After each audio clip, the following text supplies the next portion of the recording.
a wannan fitarwar ne da aka fitar da tsatson annabi adam sai ya ga wani mai sheƙi yana haske, sai ce ya ubangiji wannan a cikin ‘ya'yana wane ne? Aka ce mishi annabi dauda kenan. Ya burgi annabi adam. Ya ce Allah shekara nawa ka bashi a duniya? Allah ya ce 40. Shekara nawa ne ka bani? Allah ya ce mishi 100.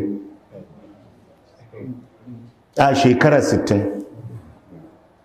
Nawa ka bashi shekaru? Ya ce 60. Ya ce Allah a nawa ƙara mishi 40. Allah ya ce an ƙara mishi.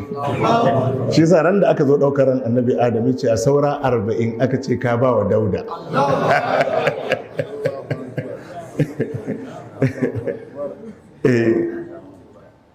Ko 1000 aka bayar da yanzu sun ƙare.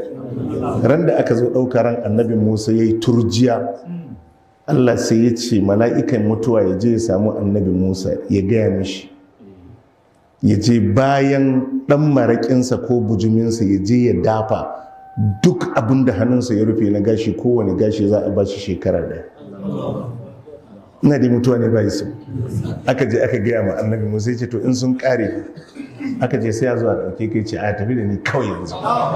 Wallahi da ya dafan da yanzu sun ƙare. Ita duniya ka shirya kawai, duk wannan kilawai ɗin ba zai fidda kai ba. A'a kai kana zaune, kai ba ka da ko olsa, kai zai kai shekara baka sha panadol ba, a'a kai ba ka duk ba a nan labarin yake ba. Duk ba a nan labarin yake ba.